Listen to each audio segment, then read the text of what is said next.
Hi, and welcome to Upstart's Leaders in Lending podcast. I'm your host, Barry Roach. On today's show, we're joined by Dustin Holmberg, the Chief Revenue and Lending Officer at Clearview Federal Credit Union. Now, Clearview is a thriving $2 billion asset credit union headquartered in Pittsburgh. They have an airline employee heritage, and they've been community chartered for the past 20 years, serving 120,000 members throughout Western Pennsylvania. They were voted a top workplace in 2024 by the Pittsburgh Post-Gazette and USA Today, and Clearview was named one of America's best credit unions by Newsweek. Welcome to the show, Dustin. How are you today? I'm doing well, Barry. How are you today? Good. Doing well, thank you. So, Dustin, a little bit about yourself, kind of your history throughout your career. I know you and I have a lot of shared history, but I'd kind of like you to tell the audience where you came from and kind of how you got to where you are today. Well, thank you. So I grew up in a military family. My dad was in the Air Force. We kind of moved around a bunch when I was young. And through that experience, I learned the value of hard work and adaptability. You learn how to make friends quickly. When you're moving from place to place, I think I actually lived in 15 houses before I graduated high school. So you can't let the grass grow under your feet. You have to jump in, get involved when you move from place to place, and that kind of thing. That's great. So similarly, my father was a banker, and back in the day, and I won't tell you when I was born, but way back in the day, it was very common. Every couple of years or so, we moved, and it was to a new town, and that's when the branch manager was sort of a big deal in these smaller towns I lived in. But I was always a new kid, right? And my poor sister, would take her 6 months to find one friend. Within a week, I'd have, the whole neighborhood over in the backyard. We'd be playing baseball or something like that. So I'll say that for myself, it kind of gave me some skills early in life and adaptability to be able to get out there and to sort of meet people, and certainly help me in my career. I'm sure you had a similar sort of an experience. Yeah, I mean, you really do learn how to build camaraderie. You learn how to, if you're going to fit in, you got to fit in quick. And sports obviously helps. You learn a lot of those lessons, like you gain trust by giving trust first. You learn you also have to take some risks. You also learn how to speak different languages. And when I say different languages, we talk a lot about that here internally with my team, but it's not necessarily different languages in the way that you think typically, but it's more, using words that resonate with the audience. And, there are different dialects around each region. And so you have to learn how to speak the home language, as it were. So there's more than one dialect around Western Pennsylvania. Is that what you're telling me? Western PA is its own unique dialect. That's for sure. I've had to learn a few new words coming out here. Or West Texas, for that matter, right? Yes. The difference between y'all and yens is a true thing. But you can play in both spaces now at this point, right? Absolutely. That's right. Good. Well, in honor of West Texas, I had to bring out my little bobblehead doll here. So, okay, good. Yeah, it's tough being a Cowboys fan living in Steelers country. That's for sure. I guess so. Yeah. So we have a low budget on Leaders in Lending. That's the one prop I have. So, okay. Now let's talk about things happening in the credit union industry. Things happening with Clearview. It's almost the end of 24. Can't believe it's already October now, and boy, what a year it's been, right? 12 months ago, we were in the middle of a liquidity crisis. We all thought, oh yeah, the Fed's going to reduce rates, 4, 5, 6 rate cuts. We're going to see that by now. We just had one just in the past couple of weeks. The 210 spread finally has come back from being in a negative territory. Only in the past couple of weeks did we get into a positive shift, which, as in credit unions, I mean, now we're getting to a point where there's sort of a natural spread that we can start to plan for as we talk about the difference between deposit and loan rates and so on. Maybe tell the audience a little bit about how Clearview has worked to sort of combat those liquidity challenges that have happened, and if you've had to make any sort of shifts in your business, lending or deposits, as the case may be. Well, I think if you didn't make any changes to your lending strategy, you say that you haven't had to make any tweaks, then I'm not sure you were trying really in the first place. I think 22 was really kind of the banner year for credit unions and for the industry as a whole. It was everybody was borrowing. That was the year when rates were still kind of at that affordability level, but they're kind of still raising. It was one of the strongest lending production years historically. I'm not 100% sure it's going to go down as one of the best, as it were, but from a production standpoint, definitely very strong. I think in many ways, something's changed within the marketplace in 2022 that allowed people to have a little bit more kind of extra, budget to be able to borrow. Something may have changed within the borrower's profiles that wasn't necessarily captured by your traditional underwriting or credit models, and so I think that was a major shift that happened. And coming off of 2022 into 2023 and 2024, if the expectation was you were going to continue to keep making loans at the same pace, and that really wasn't the case. And liquidity crunch, particularly after the Silicon Valley Bank incident, put credit unions in a place that they really hadn't been in a couple of decades. We found that we had an entire generation of the workforce that grew up in a historically low and flat interest rate environment, and we had to introduce this new thing. It's called a CD. It's a traditional thing for banks and credit unions to offer, but if you really kind of think about it, when was the last time that CD rates even really mattered? I mean, it was really kind of more before the great financial crisis when that was the case. And so we were faced, working with a workforce that were new to the industry, and maybe they didn't even know what a CD was before they got into the industry. And so that was really kind of one of those major levers. I remember also too, because we were in this, historical rise in interest rates, having to write a bunch of articles and education pieces, different internal blogs for our team members here, where I had to remind them that 3% mortgage wasn't normal. That was actually a historical outlier versus what the 6 to 8%, which is the kind of more your historical averages. And so it really kind of became one of those grieving processes that you helped both your team and your members kind of move through over the last couple of years. And it's really kind of been a balancing act. For Yeah, sure. that's interesting. I hadn't really thought of the impact on the team. I mean, I've been in financial services for over 30 years, so been through the great financial crisis. Saw things in the 90s as inflation was rising, and we had issues in the late 90s, and then the run up with tech stocks and so on. Right, that little bit of a bubble. But there was a time when you could charge 7, pay 3. You all went home Friday night, and everyone was happy. Customers were happy, members were happy, right? It was so much easier. But I hadn't really thought of that angle with the team. So, how exactly do you sort of train those folks to sort of look for those opportunities, or to maybe find ways that you can get solutions for your members without sort of having to make any substantive changes to your product suite? Yeah, and I think we had some serious and very candid internal conversations. And the one thing that we had to make sure of is that when we put a CD rate out there, that it was actually going to have an effect. That was really something that we hadn't. Those were muscles that we really hadn't exercised for many, many years in the financial industry.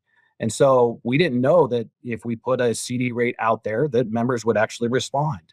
Again, it also became a little bit of an education piece for them. You still saw kind of industry wide, we kind of had this balance sheet problem.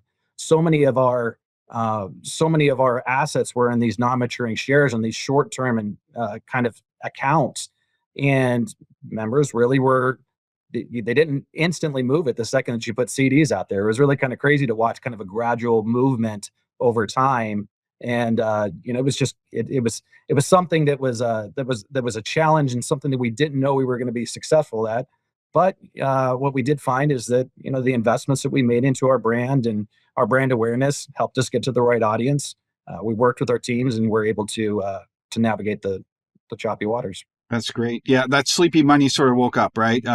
We used to call it, I have a credit union background as well, and we call it sleepy money. It was just those regular shares that had been in those accounts forever and were not necessarily happy with the low rates that were being paid on savings accounts, but certainly weren't compelled to move it until we saw 5% CDs and so on. Interesting. Just with Clearview, how were you finding new deposits coming in, or was it more of a strategy to try and retain the deposits that you had? Or maybe was it a bit of both? Yeah, it was a little bit of both, and right. You're looking to you understand that when you put those CD rates and those CD specials out there, that there's a certain amount of that's going to be hot money, but you hope that there's enough that you get to hold on to on the back end with those members. You bring them in the door and show them good service and hope that you can retain the business. Right, right. And the reason for those deposits, I guess, lending, I've heard sort of different strategies across the country. Some credit unions and banks had no problem meeting lending growth goals in 23 and 24. Some are struggling depending on the region they're in or the affordability of housing, for example. I think the mortgage space is a little bit different. Talk to us a little bit about in Western Pennsylvania, sort of your main market. I mean, what have been the main drivers for lending growth then? Well, I think industry, right? We had a balance sheet problem. We'd gone through so many years where interest rate risk was it was something we discussed in Alco, but we didn't really actually think it was something that could sink the ship. And so we had lent some money out, and now you're starting to see your cost of funds rise because you're having to actually pay for some of those shares to keep them on the books. And so conventional wisdom tells you that you want to extend while the rates are high. Well, not every credit union was in the position to be able to do that. Also, you weren't used to being able to get, 4.5, 5% on overnight deposits. And then it became a real question. Like, do you take that extra interest rate? Do you take the interest rate risk? Do you take the credit risk, or do you keep it in overnights? And I think a lot of credit unions used the last year, even if they didn't necessarily meet their loan growth goals. I think for us, it was more about balancing the net interest margin and making sure that there was, a sufficient amount of profitability there to reach our revenue goals. Sure. Yeah. And a push pull between the finance and the lending groups, right? Finance group is like, hey, wait, I can get risk free in the fours. The lending group's like, well, wait a minute. We have members that we need to serve, right? So it's not just the additional revenue that you earn from from the spread of those sort of higher rate loans, but also putting money on the street, right? I mean, that's really what credit unions are all about, is about making sure that we have funds available in the community for those who need it to buy that next house or to buy that next vehicle and so on. So, not to get too deep into sort of Clearview and, the fistfights that might have happened in the boardrooms or so on. But I have heard that sort of across the country that there was a bit of a push pull between finance and lending. How do you work with your executive team to make sure that you're on, you may be on different cars of the train, but you're all on the same track? Yeah, and I think that comes to the relationships that you build with the other executives in the organization. I think our CFO and myself have a great relationship. We work very, very closely, have regular conversations about alternatives. I think we always talk about what are the different options that are available to us at any given time, and we do take a good holistic approach. I think that's with my background, also not only being in the lending but also having an enterprise risk management kind of component to my background as well. I tend to take a much more holistic approach to the revenue. And what we want to do is we want to build something that's sustainable. I don't want to just go out and make a bunch of little gains that are one-time gains for the organization. We want to invest in business that's sustainable for the organization. And I think you're exactly right where you were talking about, we want to keep enough powder dry for our current membership. I think that was also a major problem coming out of 22 and 23. We really had to raise rates at a very drastic rate so that we could slow the loan growth, because that once you start that engine, it continues like a flywheel to keep producing. And what we found is that we kind of had to put the brakes on. And what you don't want to do is you don't want to put the brakes on so aggressively that you start communicating to the industry that you don't want their business. But it's still, like you were talking about, it's that push and pull conversation about making little tweaks each month. I know that there were some nervous days speaking internally between myself and our CEO and our CFO about, yes, we're still growing at a really rapid rate on the lending side, and the deposits aren't growing quite as quickly. And so, it's about, yes, we're making little tweaks. I know you can't see it today in the production, but everything has a long lag. Oh, for sure. And that shift happened so quickly. I mean, the end of 2020, we were faced with record deposits. There was stimulus one, stimulus two, and then we didn't know three was coming around, but it did. Just more liquidity into the system, which was great for those who needed it. For those who were charged with finding new loans, not so great. No one was borrowing, right? And anyone who was borrowing was paying those loans back, which again, great, like an historically good time to lend. However, there just wasn't a whole lot of demand for it, right? But you said before, I mean, your title, it's in the title. It's not just, you're not just a lending officer, you're the revenue officer. So you do have to take that sort of that broader look.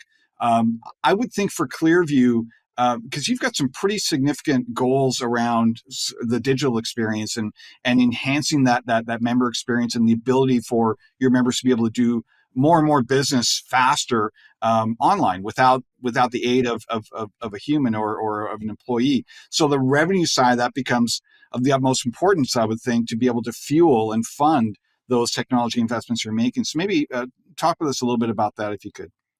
Yeah, at Clearview, we're a digital first credit union. And by saying that, it's not to say that we want to make all of our products and services and only offer those through digital means. Uh, what we are also not saying that we don't want to talk to our members. But what we are saying is that if all things are equal, we believe that most members do prefer to do business on their own terms and at the time that they prefer. And so I'm a big fan of meeting members where they are, not overly complicating processes. Now, this is not to say that we don't value our physical presence. Quite the contrary. We're actually in one of the most aggressive growth plans phases in our physical presence and in the company's more than 70 years worth of history. And so we're investing on both sides. But we talked a little bit about speaking different languages. I think in lending, we're awesome at speaking the language of lending. And members might as well think that we're speaking Latin. And so it's really kind of trying to take those digital processes and make them convenient for members and meeting members where they are. We're always focusing on clear and concise messaging to those members. Right. So with your branching strategy, because you and I talked a little bit before this, I started my career as a teller. You did as well, right? Yes, I did. I still remember payday Fridays with people coming in with physical paychecks to get cash or to put money in their accounts or what have you. Those days are long gone, right? And good, because why line up on Friday after a hard day of work? I mean, that never made much sense. So that aspect of branching is less necessary now. So where is branching going for Clearview, or what's your view, Dustin, of the need for branches, or why are branches still important, and why is it worth the investment that Clearview is making in new branches? Well, I think the research out there suggests that members want you to have a relevant physical presence. It's not necessarily for the same reason that they wanted it in the past. I mean, like you said, it's not like they're going to be walking in every single Friday or every other Friday to cash their check. They just want to work with and engage with their local institution, and having a physical presence is one way to show that you're local and in the community. We view our branch network as kind of an extension of our brand awareness initiatives. We want our locations to be convenient, but more than that, we're working on making them visible. We want to communicate who we are, our values, and our partnership and our brand promise to the community through that network. So is there a community involvement tactic, I guess, for your local branch managers? As I said before, like my father as a branch manager was kind of a big deal in these smaller towns because, it's seen as sort of a leader in business and so on. Are you seeing a similar sort of or are you taking a similar approach with Clearview in your branches? And I think historically in the credit union industry, it's kind of more been the branch network has kind of had the service center managers that weren't necessarily those business development people that you see and from the historical banking perspective. And I think that's where having the background of both working in a bank and a credit union is really helpful, because it allows you to use the best of both sides of the business model to kind of maximize the opportunities that you have. I think that's something that we're working with and working towards, and building a proper sales culture within the organization. But yeah, that's definitely, the more locations you get, the more you kind of have to be out in the community. That's really part of that brand promise. And do you see branching and the digital experience, like how do they, I mean, obviously they coexist, but maybe for different reasons, but do you see sort of an integration of the two happening? Maybe it's not something you have now, Dustin, but something that down the road is maybe on your roadmap to be able to provide that for your membership? Yeah, it's a balanced approach. I mean, do need a well situated branch network that's member focused, and you want to create tools that are intuitive for them to be able to use and be able to introduce to the communities. I think you coming from the branch network know just and appreciate how many different things you have to know when you're working in a financial center. Members come in to ask you all manners of questions, and that's a huge undertaking. And so we really do place a focus on developing our products and services that are intuitive. We want tools that are easy for our members and for also our frontline to use.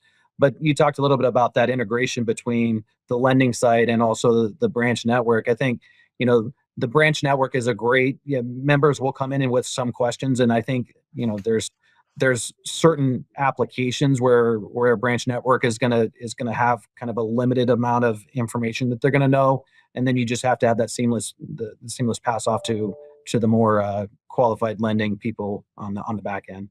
Right, right. So, Upstart, we're a technology company. We've been using artificial intelligence for underwriting of lending for many years now.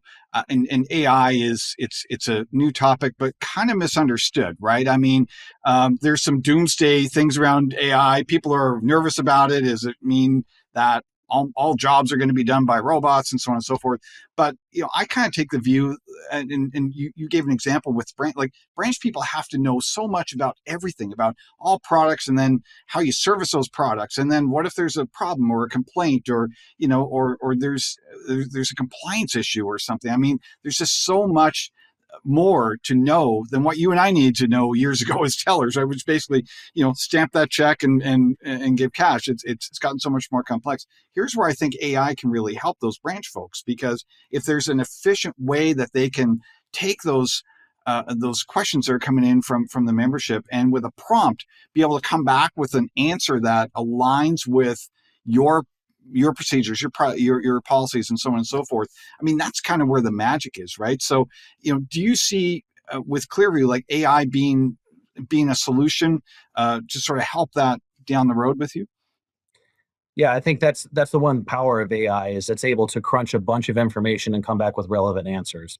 And I think that's something that we're continuing to adapt our AI roadmap here internally. There's AI is kind of a buzzword out there, right? It's got there's a bunch of different applications, and trying to figure out exactly what the best applications are. I mean, we do use some technology here internally, but we're talking very much about how AI tools would be extremely helpful for those question and answers for the frontline staff. Because it's on really us as executives to help facilitate the learning that our team has to do, and provide them with the tools that are ready at their fingertips to be able to answer those members' Right. I inquiries. mean, it can be an aid as opposed to a replacement, right? And let's face it, credit unions have been using RPA, robotic process automation, for years, right? Just to sort of simplify those rote tasks that a lot of the operations folks may have. Just make it a lot easier to execute that. On that particular concept, you mentioned earlier that sometimes people think that the robots are going to replace our jobs, and I tell my team all the time, no, it's to make you more efficient. It's to help you focus on the things that are really really relevant to the decision that you're looking at in front of you. I mean, it actually empowers the team members more than replaces their job duties. Is it going to replace some things? Yeah, it's going to replace kind of some of those mundane things that maybe weren't all that much fun. I mean, we all have our little things that we enjoy doing, and yes, if you replace those tasks that we find comfort in them, and we find that it's valuable to, at least to us, to give us a little bit of a reprieve for a minute. But in reality, it's not necessarily helping you be more productive or helping you be able to answer those members any quicker with their inquiries. And so, yeah, it's getting that technology there to help facilitate those processes. Also, too, doing the same thing over and over and over again every single day without making a mistake is kind of difficult. That's the one thing that's awesome about True. computer RPAs and such. They do the same task in the same order every single time. That's true. Yeah. And look, innovation is not a bad thing. When we were tellers, tellers today or tellers yesterday, very different jobs, right? And but there's still a need for tellers. There's still a need for those that frontline member and customer experience and support. So yeah, it will be an enhancement, not a replacement. I agree with you there. Let's talk a little bit then for Clearview about 2025. So you're in the middle of business plan, I would think, right now. I earlier I'd said what 12 months ago looked like, where liquidity was still an issue, and we thought we'd see a whole bunch of rate reductions, which never really came to pass. I mean, without getting too deep into or revealing sort of your secret sauce for 25, what's Clearview thinking in terms of where lending growth is going to go, or deposit growth, or what are sort of your focus areas, I guess, as we look out to the next 12 to 18 months? Yeah, I think CECL's really thrown a monkey wrench into all of our lives on the lending side. I think it's really you have to be balanced in your approach. You can no longer say I want to grow on this part of my portfolio or that part of my portfolio without actually understanding what that does to the overall mix, what kind of an effect that has on your revenue stream. So I think for us, 2025 is going to be another year of balance. We've had an extremely successful 2024. But it hasn't looked quite the same as it did in past years. I mean, we didn't have massive loan growth in 2024, but we were able to manage our margins this year and have remained profitable.